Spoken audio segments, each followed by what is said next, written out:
Alright guys, welcome back to the channel. So today I wanted to talk to you about moving heat from some kind of heat source, be it a wood burner like we got here, maybe you got one of them big propane wall heaters, but moving heat from one room to another actually is kind of a strange situation. Now, I've seen other people do videos like this where they'll get into a doorway and they'll mount a fan here and stuff, but I have to walk through this doorway. I don't want that mounted there. So let me start off by showing you our setup here. We've got a wood burner here, and it does have room for a blower behind it, but those things use tons of power.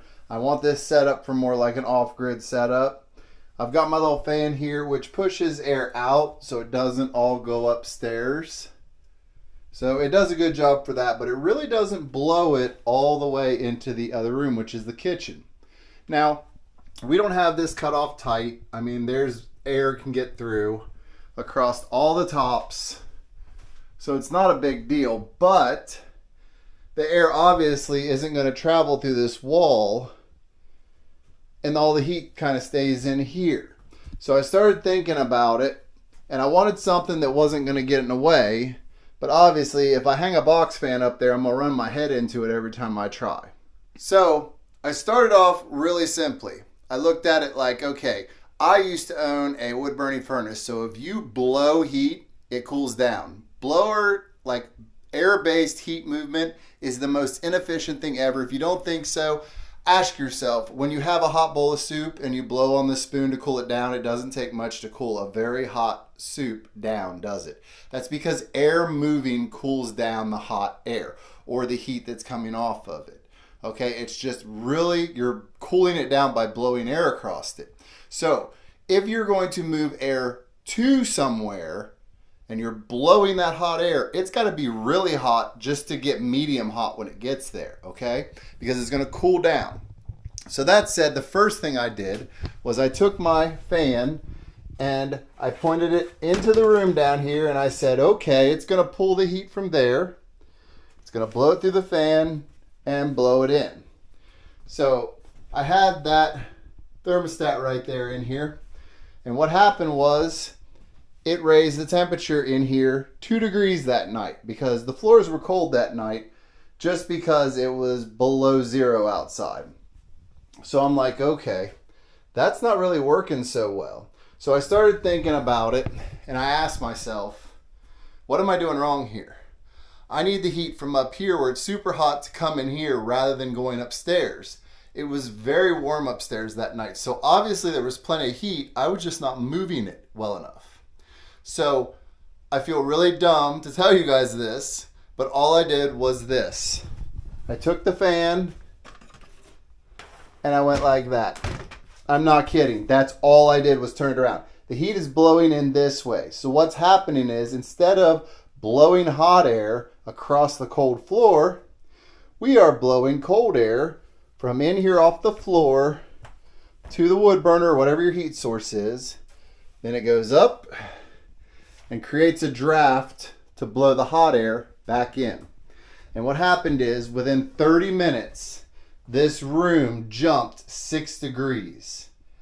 All right, 6 degrees. I couldn't believe it. And I thought, that is such a simple thing that literally turning the fan around. Now, I feel like this is just something I've forgotten over time. And I'll tell you why. Anybody who ever grew up with a room in an attic of a house knows exactly what I'm about to say. Because you had a window and you would put a box fan or a fan in it, right? And you would try on a super hot day to blow cool air in. If you were standing right in front of the window, it was great. But if you would turn that fan around and exhaust the hot air out of the top part of the window if it opened, and then had the bottom one cracked, the hot air would go out, the cold air would come back in. And it would actually cool the upstairs down, whereas the other way around doesn't. All right. That's why a lot of businesses, you'll see them have exhaust fans that blow out. You'll also see some of the old houses have attic fans that will suck it out and blow it out the ridges to cool houses down. it's a very simple process that I think some of us have kind of learned the opposite way of thinking because of how furnaces work. Now, with that said, I do want to mention something at the end of this video because I'm really tired of people talking about electric furnaces or any furnace that blows air as being efficient. There is nothing efficient about something that uses air to move heat. You always have reduction. If you put heat in water, say you heated up water off my wood burner and then pumped it, you would have far less heat loss than anything. Air draft is not efficient. I don't care what they tell you, it is not efficient. But I hope this helps some of you. Maybe you have a bedroom at the other end of the house that you've been trying to get to bring some heat into it. Maybe doing this will help. I will say they now have this cool little kit, and it's about that big, and it's a real pretty like wrought iron look. They have them on Amazon, and it has a little fan here. So if you had that bottom one and a little one here blowing in, the balance of the two would move a lot of air through here. I definitely have thought about putting it in, but I just kind of feel like I would walk into it all the time with my head.